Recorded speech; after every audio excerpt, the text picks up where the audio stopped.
Dans le contexte de l'urgence climatique qui est le nôtre aujourd'hui, ce n'est pas une administration qui va pouvoir le régler toute seule. On va avoir besoin de la collaboration de toutes les parties prenantes, des résidents, des citoyens, des organismes, des entreprises qui sont sur un territoire.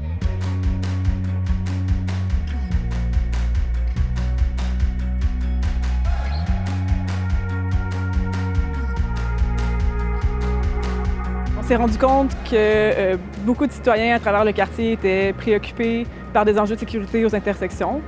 Et on a décidé de s'impliquer pour essayer de changer les choses et faire en sorte que ça devienne plus sécuritaire. Pour ce projet, il a été décidé d'avoir une gouvernance un petit peu particulière en mélangeant en fait, plusieurs types d'acteurs qui n'ont pas forcément l'habitude de travailler ensemble sur des projets en ville. L'intérêt d'avoir Solon au milieu de cette gouvernance, c'est que c'est un organisme qui connaît bien tous les acteurs. Donc il agit comme médiateur avec l'arrondissement et avec les comités citoyens qu'il a l'habitude de côtoyer au fil des différents projets qu'il mène.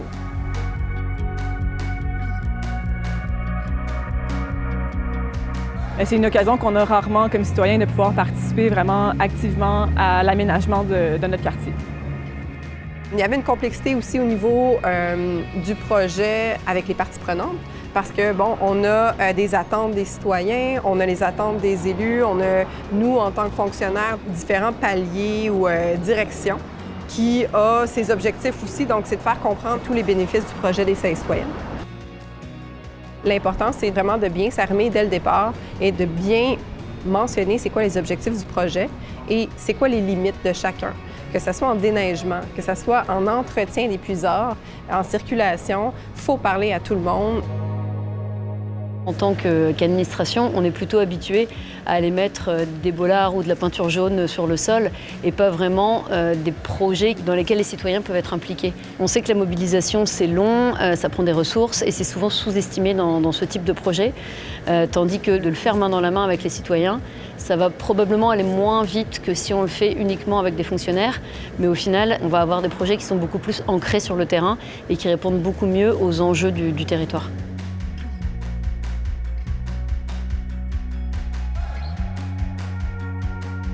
On est sur la rue.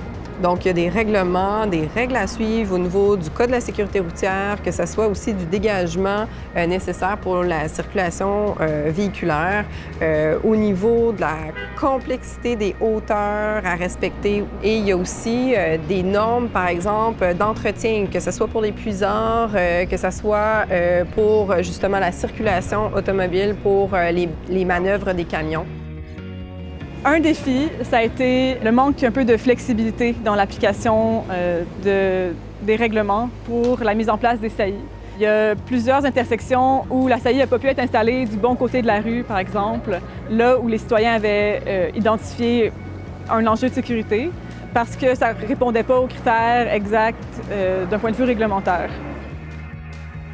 Solon a vraiment une spécialité de réaménager le territoire, de repenser les aménagements urbains.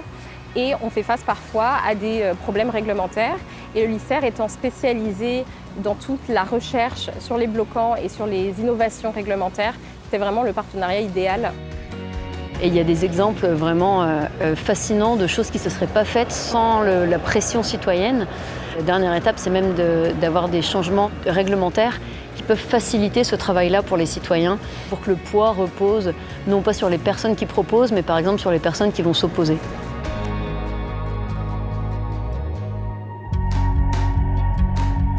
Le rythme d'une administration est souvent sur un plus long terme qu'un rythme citoyen, mais ça vaut la peine de continuer à pousser les élus et à être organisé avec vos voisins, de ne pas porter le projet tout seul, mais d'amener ça de manière collective. Le conseil que je donnerais aux acteurs et actrices des arrondissements quand ils vont recevoir ce type de projet, c'est de se dire que l'innovation est possible. On veut valoriser le leadership citoyen parce que ce sont eux qui ont la connaissance des enjeux du territoire. On se rend compte qu'il y a énormément de gens, même j'ai l'impression une majorité silencieuse, qui est préoccupée par des enjeux similaires. Puis quand on se met ensemble, ça permet de faire bouger les choses beaucoup plus facilement.